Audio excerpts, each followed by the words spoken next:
So, welcome, Satish, and everyone listening and viewing this episode. So, this is 46th episode of the People, Passion, and Purpose with Pungi. So, first time I actually put a count on it, and I have my friend in many ways. One in terms of podcasting, other in terms of coaching, and also in terms of the interest that we share. Satish, thanks for coming along. So, Satish, as I know him, he's also a coach. He's had experience in the banking sector. Now is into full time into coaching. But I know more about him as the person who runs the One in a Billion podcast, and the person who is always ready with a few amazing and inspiring quotes. So that's how I'd introduce Satish, and also throughout this conversation that we have, I will also understand a little more of Satish, and also hopefully you also do. So thanks, Satish. Welcome on board. Yeah, thanks, Sunil. I love the work that you're doing in the area of your work. And thanks for having me in your show. It's an absolute privilege and honor. And yeah, let's start and let's get it going. And Yes. So I asked you for a quote even before we started recording, and you came up with something from Mark Twain. So yeah, go for it. yeah, let's go for this quote. This is how it goes. Whenever you find yourself on the side of the majority, it's time to pause and reflect. Sunil, I had this job I was working for a bank for a very long time, Mm-hmm. and I've been working since December 2004. This Mm-hmm. December, it's going to be almost 20 years. So Mm-hmm. almost close to 19 years, I worked with various companies, and majority being with the bank. Uh, yeah, I've had some interesting stories from my life, and I've met some amazing people. And growing up in very rural, remote village in South India, and I have had some amazing friends. And I'm very happy that I'm doing this conversation with you. And if you ask me, like 3 months back, I was like Mm-hmm. this camera shy person. I would, I don't know what to do, and how to react and how to speak in front of a camera. And that's why I was doing only audio episodes for a very long time. I've done close to 65 episodes right now, and 60 of them only audio, because I was not very comfortable with the video one. Thanks to my getting introduced to coaching and these calls that we are having, I'm Mm-hmm. growing in confidence. And yeah, um, you wouldn't know, Sunil. I was raised in a small village, and my parents are farmers. And I studied in Tamil medium school until Mm-hmm. plus two. And coming to college, it was very, very difficult, because you all, this uh, students from the cities and towns, and they speak English and you don't. And it was very, very difficult. And I had to work really, really hard to get where I am right now. And it has not been an easy journey. And at times, uh, I can say that I didn't even speak English until I turned 22 or 23. It was when I first moved to Bangalore just out of college, and I had a job there at Bangalore. That's when I started picking up English. And I was always good at reading and writing, but I was not very confident of speaking the language. Yeah, here I am doing the podcast. And I'm very proud to say that I have listeners from almost 18 countries across Europe, US, and Middle East, Japan, Australia. So Wow. yeah, yeah. Amazing. So, because I observed you, like go back in time, come back, and said, you come from humble beginnings. I'm very curious. So, none of podcasts with me at least, you know, escape this question saying, how was it growing up? Mm. Yeah, We didn't have a lot of money growing up, Sunil, because my parents were farmers and they were struggling to just make ends meet. I remember when I was in school, I remember walking to school 5 kilometers and evening coming back again 5 kilometers, 10 kilometers up and down in a rural village without even any chappals or shoes, barefoot, walking to school. Mhm. And at times, when I was in sixth standard or seventh standard, I would do this construction work in the evening, in the weekends. There was this canal construction that was going on at the time, and per day they would pay you like 15 rupees, and you have to, spend from morning to evening working, carrying cement bags, Mhm. carrying plenty of things, and you help build canal. And on during weekdays when you have school, I used to get up like 6 o'clock in the morning, and we have this farm of our one of our relatives. There I go for flower picking. If you pick up 1 kg of flowers, jasmine or some other flowers, they will pay you like 2 rupees. And the cost of bus fare was about 80 paise at the time. So Mhm. up and down, it was 160, 1 rupee 60 paise. So if I go for flower picking, and I can cover the bus fare, 1 rupee 60 paise, and 40 paise you get to buy some snack. And in the college also, it was very, very difficult. It was only very little amount that I had to pay to the college as tuition fee. Even then, that was very difficult. And I had some friends who supported me, and there was this trust who helped me complete my education. And during school, Sunil, I wanted to share this story Mhm. with our listeners. This I've not shared with anyone. I was studying in a particular school until 10th standard, and for 11th and 12th, then I had to go to other school. And there was this particular teacher who was teaching chemistry. I can never forget him in his entire life. He would treat students very differently because uh, he was conducting tuition outside the school, Mhm. and only if you pay 100 rupees per month as tuition fee and attend his tuition, he will teach you everything. Otherwise, he would not teach you anything at the class. Mhm. And he would ask some tricky questions at the class so that you find yourself you cannot answer the question.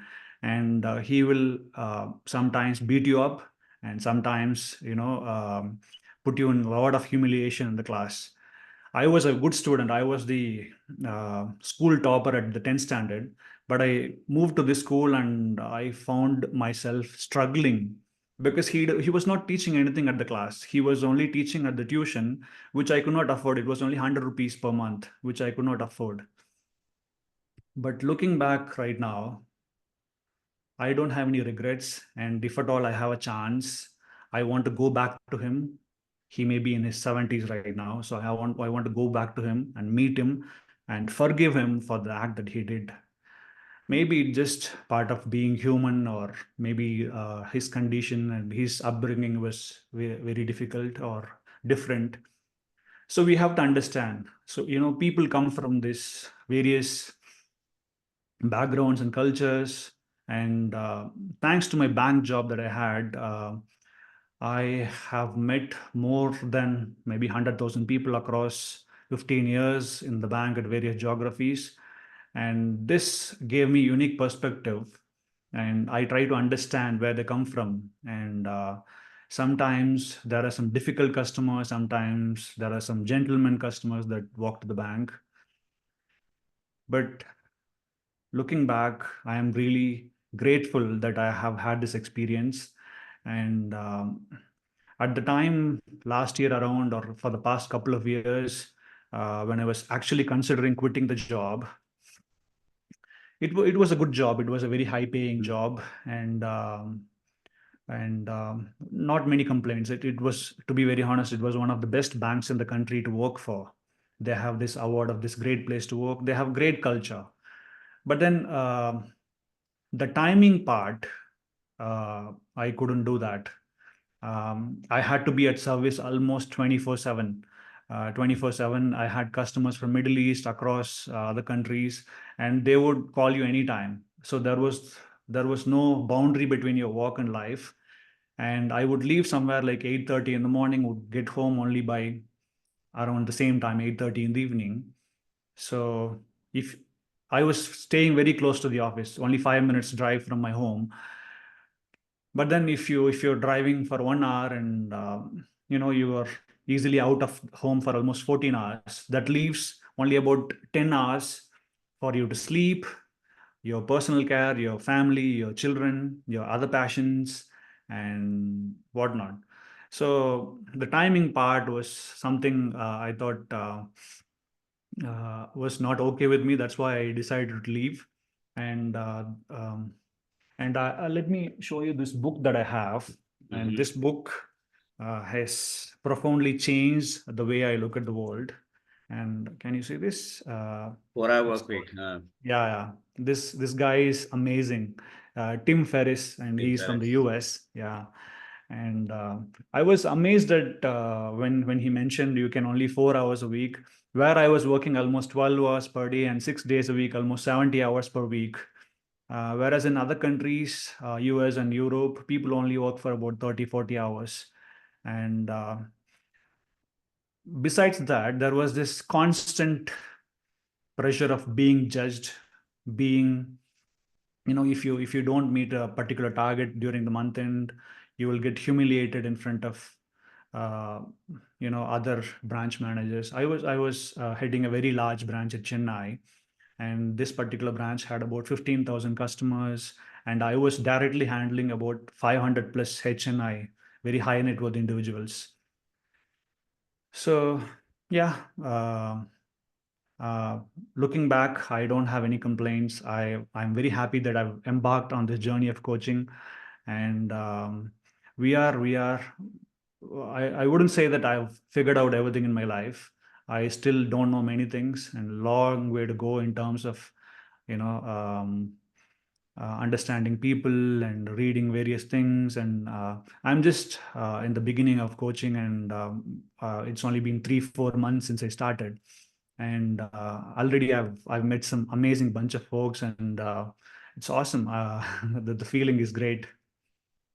I can see that like that shift you have in terms of coaching, because I've also got out of a place, some place which I really was fascinated by, and I was at some places okay with whatever was happening in terms of the hours that I was putting in, because that work was giving me so much.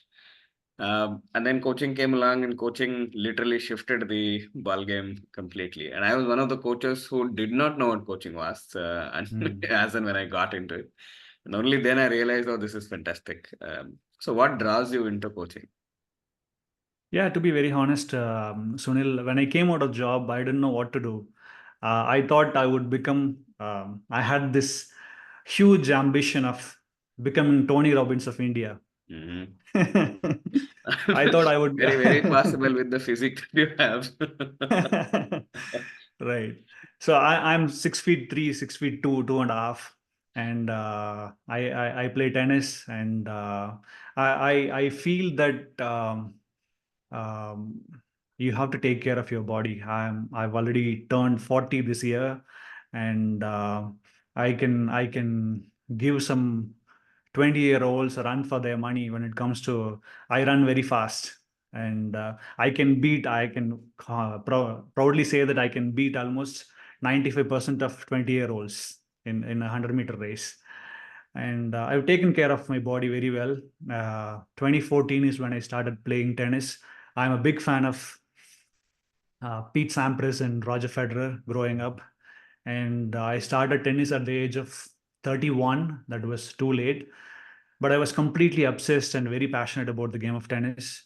And I would show up every single day morning, 6 o'clock at the tennis court.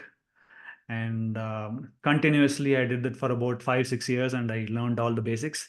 Now I play at a very very high, good level, if not a very high level. And what brings me to coaching is, I know I am good with people, and having handled hundreds of thousands of customers and having handled staff at the bank, um, I find the majority of the people who are coming to the job, I find themselves, I find them not to be very happy, content, not fulfilled. It's just that they have to come to a job to, to put food on the table and to pay their bills. So I want to offer some help to people who find themselves stuck or overwhelmed, and majority of them are in that situation. I wouldn't say I've got everything figured out. 2019 or 2020 is the time when I found myself completely stuck, completely Mm. overwhelmed. I was transferred to this particular branch at Coimbatore, where um, every day there would be about 300 to 500 customers walking into the branch. It was one of the biggest branches, and almost 10% of them wanted to be meet the branch manager. I was the branch manager heading the branch, and you go home, go to the office in the morning like 9 o'clock, and at the end of the day, they will take you for a ride. You go here and there. Suppose you have 10 tasks to complete on a particular day, and you have to meet these people, and they come up with their own problems with the banks. That service is not good, your passbook printer is not working, and my loan is not sanctioned, and some guy comes and complains that your ATM is not working. So at the end of the day, you not only you find yourself not completing the task that you first set out, additional 10, 15 tasks will get added, and you go home with the mind that you've not done enough in the day, because you don't get your task completed. And yeah, so this is what has happened, Sunil. And yeah, helping people and being there for one another is always my core value. I've spent almost 12, 13 years as a branch manager, and not even one particular day did I shout at my customers or did I shout at my staff. I always believe that if you're there for them, and if you show that you genuinely care and you empathize with them with whatever they are going through, then they will stand for you. They will stand shoulder to shoulder, and they will do the things for you. And yeah, this 2020, when I was completely struck, Sunil, and this was this particular branch I was working, and I started listening to some motivational tapes to get myself Mm. going. First, I started with a guy called Denzel Washington. Mm-hmm. He's a very famous actor from US. And then I listened to Les Brown. I'm sure you will know him. Les Brown is the motivational speaker of 80s and 90s. Mm-hmm. And every single day on my way to office, I would listen to the same tape again and again and again. Um, like 30 days, same Denzel Washington, 15 minutes, and next 30 days same Les Brown, same tape for about 30 days. And then I didn't know what a podcast was until I bought an iPhone in 2020. So I just got introduced to this podcast, and I started listening to the guys like Tom Billieu is the one I started listening. Mm-hmm. And there was this very famous Jay Shetty, everyone knows. And there was this guy called Lewis Howes and Brendan Bouchard. And then I got introduced to Tony Robbins, and of course, Oprah Winfrey, Tim Ferriss, and Andrew Huberman. So one thing led to the another. I started listening to various podcasts, and I was reading a lot during my college days. But once I got the job, I completely stopped reading. And 2020 is when again I started buying some books. I started picking up things, and I started this journey of personal development with podcasts and books. And I was very fortunate to meet my mentor at the bank, this particular crowded branch that I spoke about, right? So I met this amazing guy. He was at his 80s, early 80s at the time. And whenever he walk into the branch, he would walk into the branch, he would bring that complete sense of personality around him. He would always smile. He would always greet at all staff members, and I thought something was different with this guy. Mm-hmm.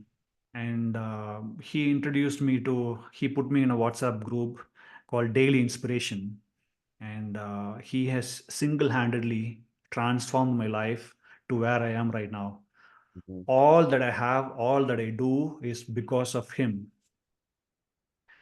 Wow. Like this, he has transformed at least thousands of people's lives. He's presently 85 and living at Coimbatore. Mm-hmm. And I wanted to share this story, Sunil. He visited US. His one of his sons is living there, and he came back to Bangalore, 2023 November. And during winter, he was there at Bangalore. Mm-hmm. And when I visited last week, he shared this story with me. Uh, During midnight in the cold winter at Bangalore, he with along with other two of his friends, 85-year-old, he bought some 100 blankets, and he would go from street to street in the middle of the night and give them the blanket so that to protect people from Oh, extreme yeah. cold that they're facing. And some people would know that some people would be awake and to receive the blanket, and some people wouldn't even know that who gave the blanket. In the morning they will find themselves sleeping with this blanket. Wow. So he taught me this um act of random kindness. You have to do one act of random kindness every single day. I still do that. It's not like something huge you are doing, Sunil. I know you are doing something great with funding children's education and helping orphanages and the volunteering work that you're doing. I do in a small way. I when I visit, when I take my eldest son to the bus stop here, I would just greet all the children there, about 10, 15 children there. I know all the children by their names. I go say them good morning and greet them and bring just a small smile in their face. Absolutely That amazing. is a random act of kindness. And whenever I take a scooter ride, and even if the person I find somebody walking, even if they don't ask for a lift, I offer a lift. I would drop them at wherever they want to go. And a couple of years back, we started this practice at Chennai with my elder son. And on Saturdays, we would cook some meals at our home. We would Mm-hmm. pack about 10 packs every Saturday, and we would find this people who are homeless, who are very hungry at the streets, right? We would go, my elder son and myself would go to the streets and find themselves. And you should look at the smile at their face Yeah. when they're getting this food. Yeah, so why I came to coaching, long story short, people matter to me. Every individual person is important to me. I also got this author from Canada. His name is Jordan Peterson. I Mm-hmm. guess he's a psychologist and he's doing a great job. Though some controversy, he has a unique perspective. He says that Mm-hmm. each of us, if you look at our mobile phones, we have at least 1,000 contacts. Yeah. And this 1,000 contacts, each of them will have 1,000 contacts each. So 1,000 into 1,000, 1,000,000. So you're just one person away from 1,000,000. And that 1,000,000 people, they will each have 1,000 contacts. So you're just 2 persons away from 1 billion people.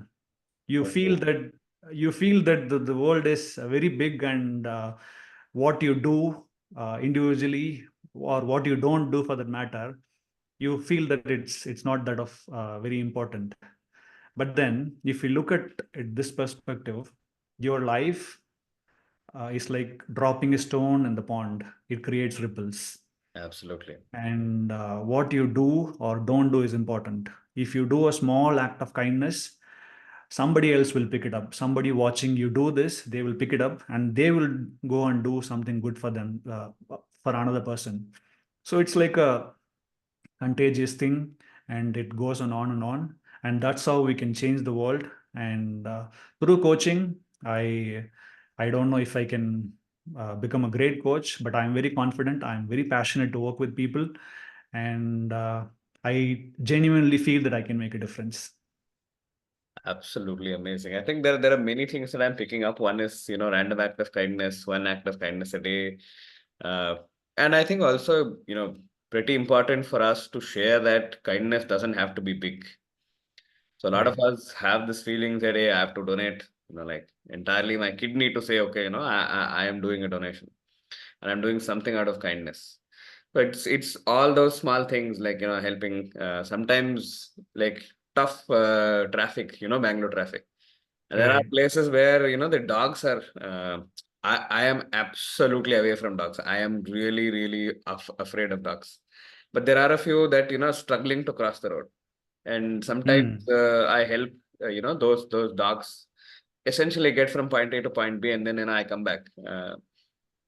And even that is actually an act of kindness. Sometimes I have somebody I stay very nearby a school, and then there's one Hmm. person, one particular watchman, or the security personnel.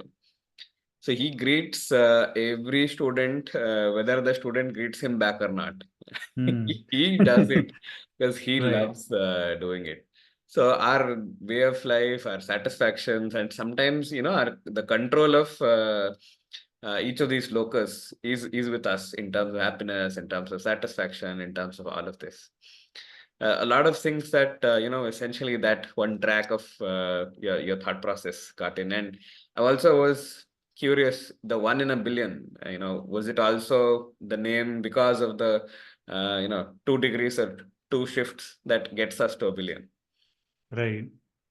Um, One in a billion. Actually, I started my podcast with the title "Think Better, Live Better," Mhm. and it was going on very well. And one point in time, then I wanted to change the title for some reason, and I wanted to reach a billion people. Uh, Mm. I am at 40 right now, so I've set myself a target of reaching this billion people when I turn 60. Wow. So, so if I have reached through my podcast, through my videos, through my coaching, if I'm able to touch the lives of at least a billion people by 2044, then um, I would have lived a life of meaning and purpose. And I also have this interesting perspective, Sunil. We are presently at 2024. 100 years back, 1924. Who was the president of the US? Who was the richest person in the world? Nobody knows. Nobody knows. Yeah. So you have to search Google or use Wikipedia to find out. ChatGPT. So 21, 24, we will all be gone. And if the president of the United States will not be remembered, who am I and who are you? Absolutely, absolutely. Yeah. And this I'm a big fan of this Sadguru Jaggi Vasudev, Hmm. and he says that if you look at the Earth from the cosmos, Earth itself is a small one speck of a dust, and in that you live in a big city and you're a big man. Yeah, we the our life in this Earth is very short and limited, and we will be gone.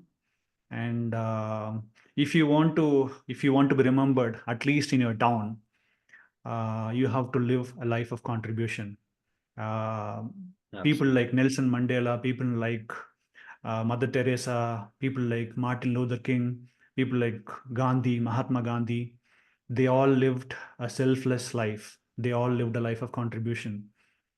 And if not in a big way, Let us contribute whatever we can to the society that we are living in.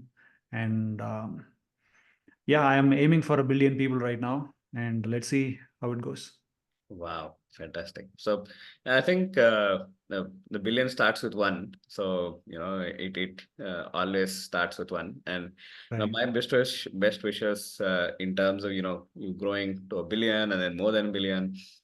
And I think there is a huge need for us to look at stories of people, to stories of inspiration. And one of the spaces in which even I start podcasting is to get people's stories to actually the outside world. If you had to pick a story from the 40 years of your life and say that is one story that I want to share to the rest of the world, I know it's a lot of pressure to put you on the spot, but what would that one story be? Mhm. Yeah, this is a story about karma that I have to tell Mhm. you. Sunil, just out of college, as you know, I came from a very poor background, Mhm. and I couldn't even afford finishing my college education. And 2004, I was doing this MSc software, and this was a 5 year integrated course after plus two. So last semester, it was the 10th semester, 2004 end. Um, we had to go out somewhere to do a project work. Mhm. So three, four of us classmates, we decided that we will go to Bangalore. And at the time, we were living in extreme poverty, and 2003-4 was severe drought in the state of Tamil Nadu, and very, very difficult situation of the family. So once I reached Bangalore, I still remember traveling from Coimbatore in an unreserved compartment. There was not even a place to sit. You had to Mhm. squeeze yourself in a corner in an unreserved compartment. I traveled to Bangalore, and Bangalore, I spent about 1 year from 2004 December to 2005 November. So we had to find an accommodation to stay there. And I did not want to ask my parents to give me some money for the accommodation and for the food expenses that I had to incur at Bangalore. So I started a part-time job while doing a project. Uh, I started this job in an advertising company, Mhm. and my responsibility was to sell Oxford dictionaries and encyclopedias at the streets of Bangalore. Mhm. So on a particular day, typical day, this office was in JC Road in Bangalore. Mhm. We all meet together for a huddle in the morning, like 9 o'clock, and 9:15, 9:20. We would walk up to town hall where we would just catch a random bus. It would go somewhere. You won't understand where it's taking you. But I at the time I couldn't even read Kannada, so it would take you somewhere to some remote place.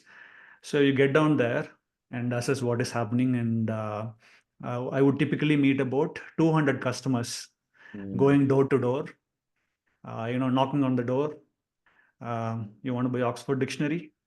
And I would give some discounts. And initially it was very, very tough, and unknown territory, no local language, and meeting the strangers at street, and that gave me a lot of confidence. A lot of confidence meeting people.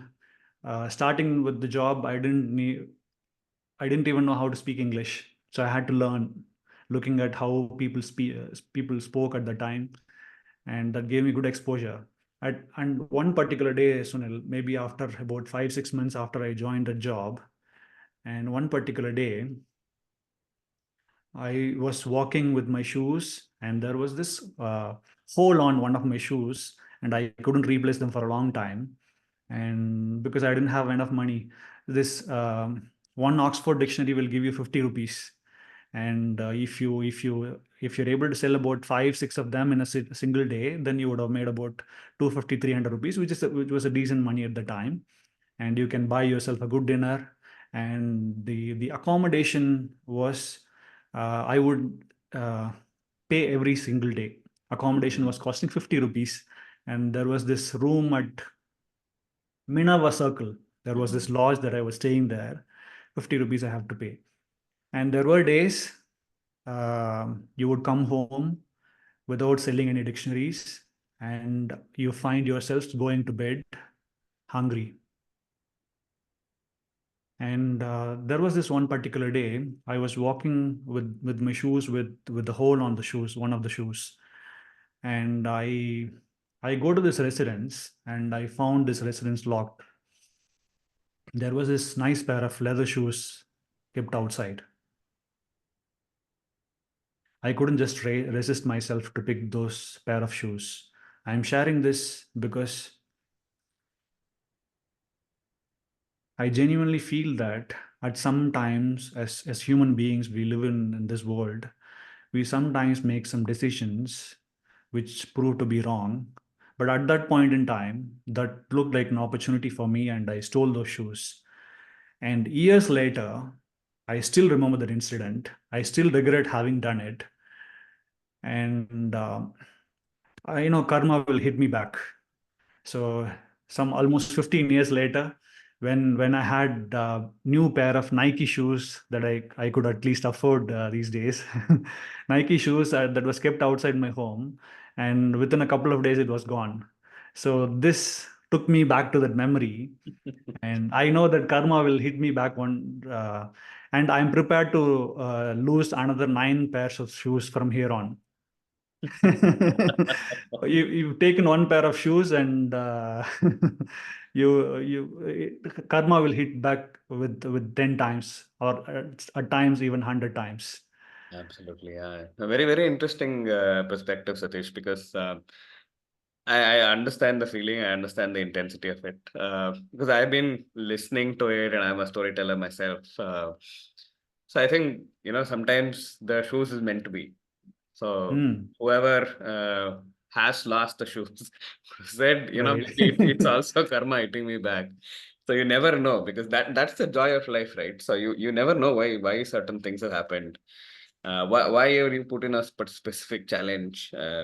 Why do you have to go through a certain space to get to a certain space? And I think only after you moved considerably from that and you look back is when you see it with a different perspective. At Right. that particular point of time, it would have been the most easiest of decisions to say, I will take this leather shoes. Right.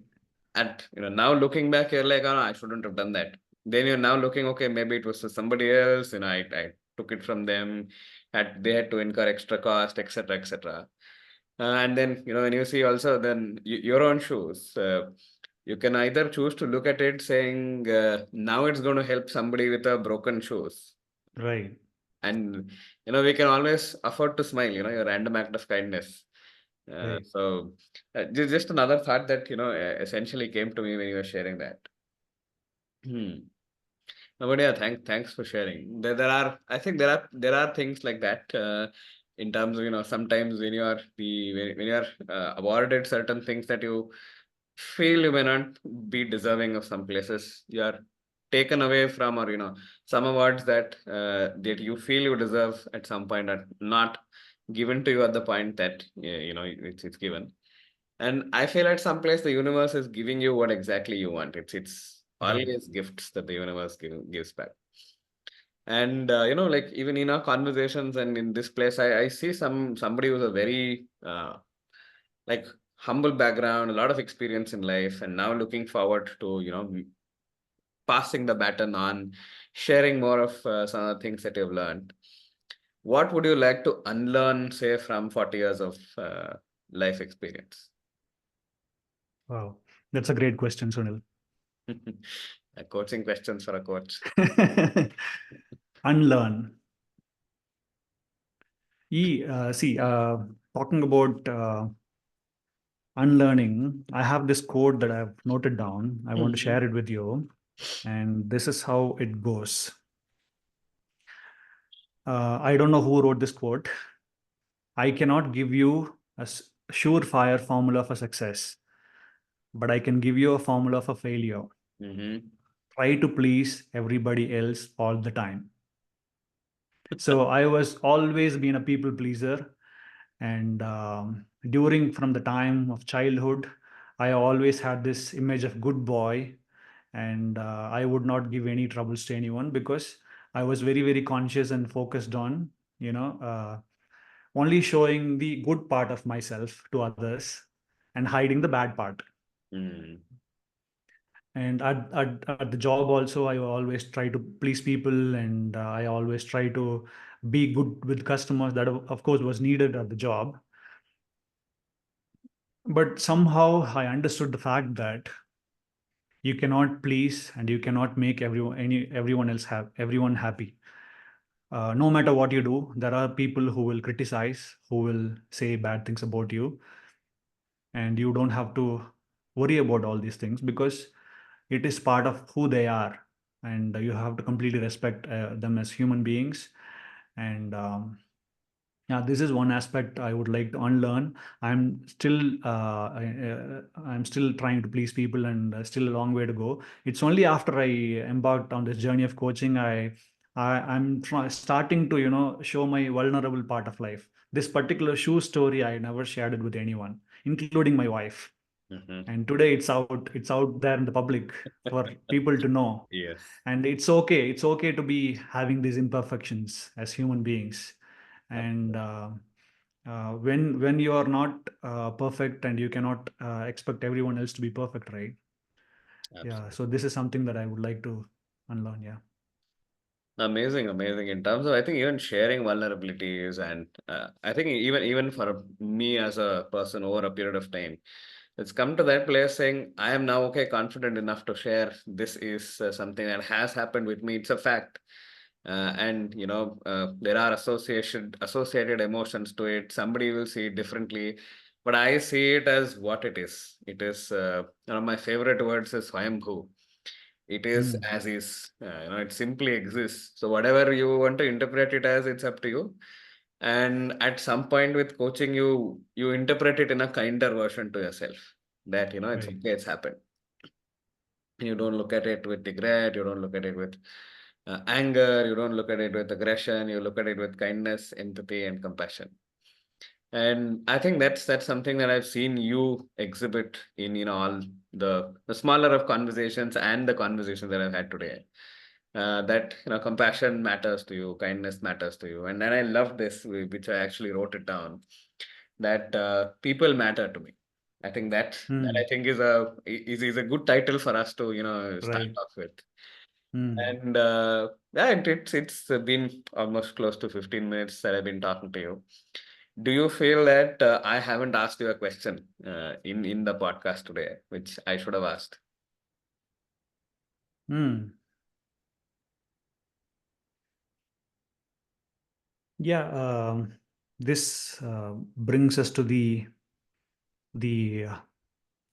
people tend to measure success in the society by looking at the big house that you have, the big car that you possess, and all your worldly possessions. And we haven't touched upon success and happiness, fulfillment, and all these things. So I thought I will cover something on success, Mm-hmm. what success means to me. Back in 2019 and 2020, when I started listening to these tapes, there was this uh, Earl Nightingale. He used to be the speaker, motivational speaker of 1940s and 50s.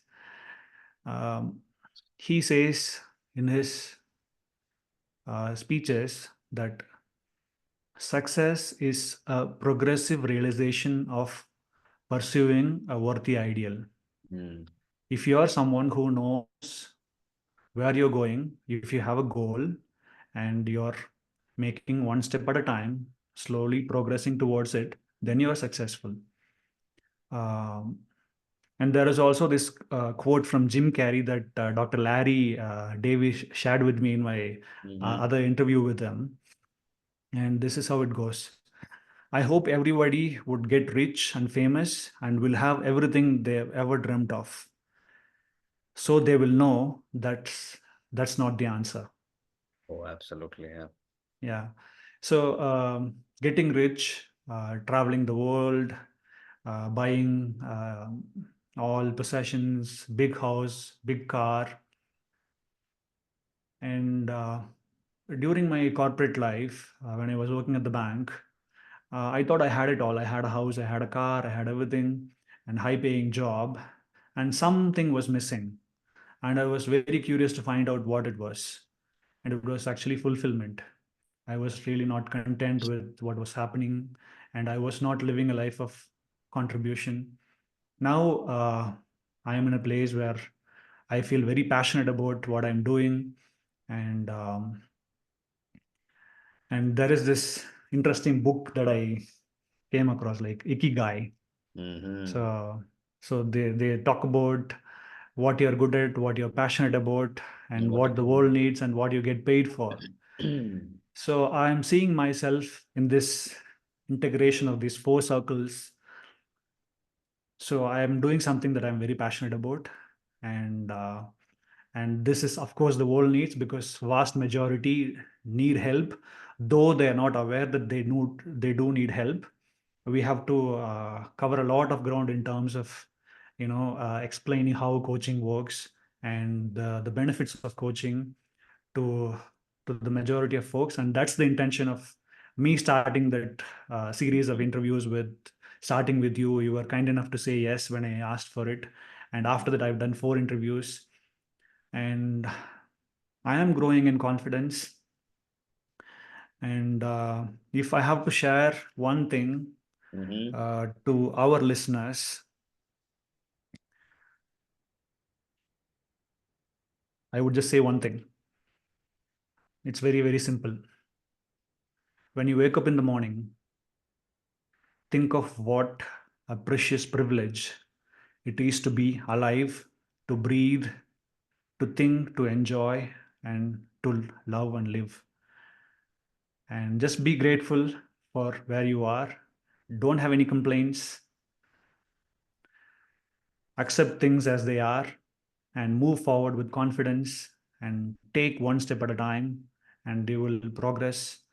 And Tony Robbins always says, people confuse movement with progress. You can, if you're doing a job, you get busy throughout the day, you find yourself busy. At the end of the day, you'll feel that nothing has been done. And progress, on the other side, you have to take one step at a time, and continually move towards your goal. And progress equals happiness. Absolutely, absolutely. Yeah. Yeah, I think true. Busy versus effective is a very different ballgame. Yeah. Absolutely. So, Satish, it's been an absolute joy to have you come on the podcast. Share some of your stories that your wife is going to hear us for the first time, Right. and the audience gets to hear it as well. I felt this to be a vulnerable podcast, shared with the most genuine of thought processes.